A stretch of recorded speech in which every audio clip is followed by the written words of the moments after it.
As you enter the outskirts of Charlottetown, you come across a memorial that is depicted by three crosses on the left-hand side of the road.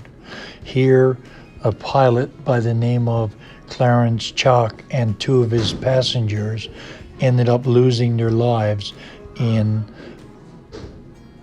an accident that happened on June the 5th, 2001. One survivor walked away from the crash. As you leave the memorial site, you come a little bit further down the road to an information board that gives you some of the history and services that our community provides presently and the history of our community in the past. Very informational. Good to stop here and just see when I first came here about what the community was all about. And I've enjoyed going through the community, and that's what I'm doing on this little piece here. Just taking a little tour through the community. The transition from winter to spring happened much more rapidly than I thought, with the snow and ice melting and then the subsequent icebreaker coming into port and making it safe for boats of all different sizes to be able to travel.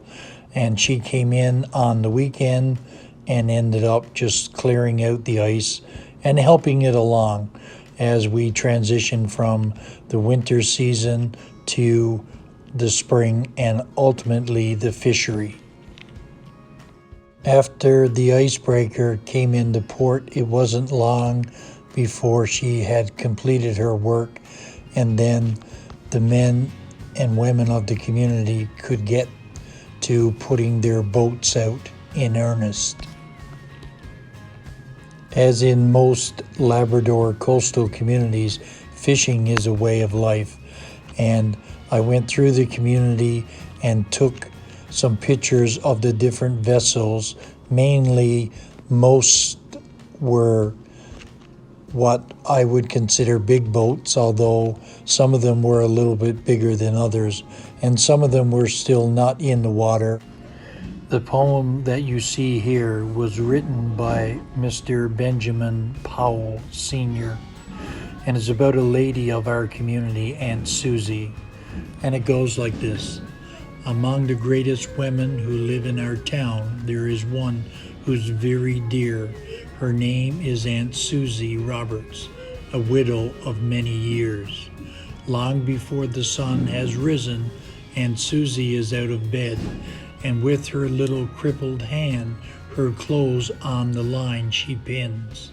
Sometimes I sit and wonder how great this world would be if we had more women like Aunt Susie, so kind and full of energy.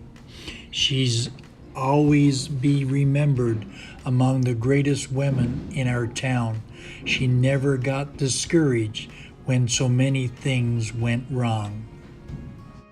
I was fortunate enough to be able to get some pictures of the longliners as they were preparing to assault the crab fishery, as many of them were still in port with gear all ready to go, but the weather forecast wasn't favorable for the next week or so.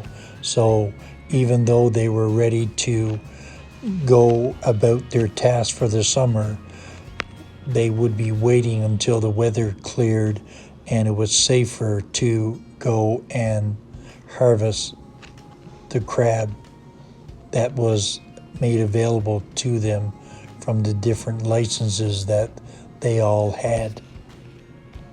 Many of the boats' names are familiar to those of you that are familiar with fishing out of Charlottetown and the area.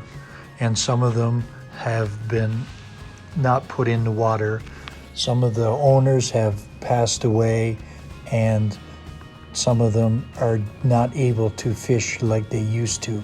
But it was great to be able to go around the community and take the pictures of the different vessels and I've often wondered about if these vessels could talk, what a story they would tell.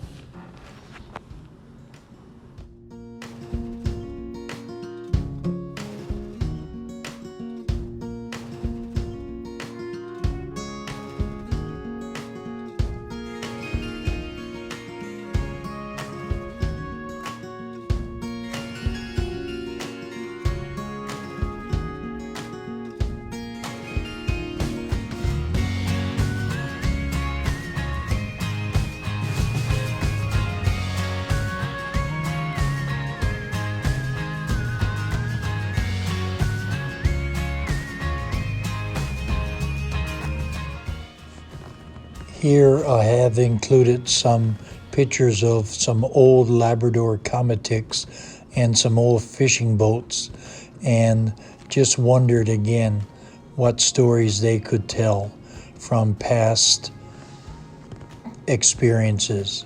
And some of the old sheds and wharfs that are in the area, it's just unbelievable of the time